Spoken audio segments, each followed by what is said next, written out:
It was heartbreaking. I was not well. Having lost my other dog right before his second birthday too, I felt like it just felt very unfair that she was 1.5 and it was looking like she may not make it till 2.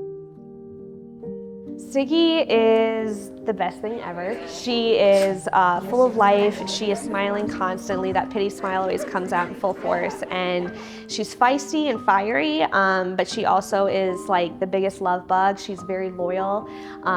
She takes really good care of me. I'm Haley Bond. I'm Siggi's mom, more importantly. And I'm a science teacher, and I love dogs. 2 years ago, my other dog that I had before her very unexpectedly passed away at just before his second birthday. And it was a really hard time in my life, and I stumbled upon Siggi through Brown Paw's rescue and immediately fell in love with her and took her home with me.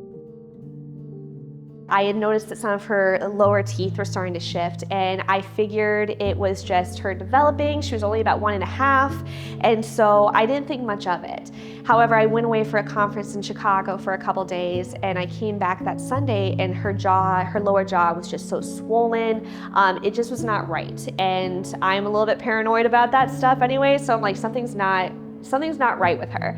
And so I took her into our local vet, and they immediately saw her and were like, you know, you're right, this isn't what it should be like.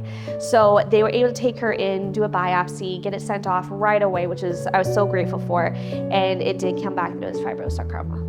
So when they first brought up the concept of removing half of her lower jaw, I just couldn't wrap my head around how that would work. I was definitely open to anything that we could do to help keep her around for as long as possible.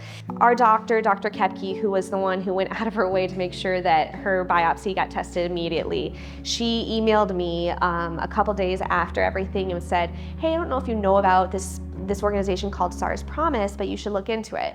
So I immediately was looking up on their site and was just so inspired by the stuff that they were doing for the animals in our community. They made it not only easier for her to access care, it made it easier for me financially as well too. And so that was one less stress that I had to have while everything was happening around me. Every time we came to the vet, you'd think that eventually after the millionth time going in that she'd be upset with going or nervous, but she was always so excited. And she just took it in stride, which is very much a Siggi thing to do, is that you can't really ever keep Siggi down. And so to me that was really inspiring as well, because it's like you can go through all these things, have this be so unpredictable and so stressful, both physically, mentally, emotionally, but she just took it like a champ and worked her way through it, and she's an incredible dog. We've already shown videos of her and photos of her to other patients that are, pet owners are so nervous about doing that kind of surgery, but to see a dog where she doesn't care. No.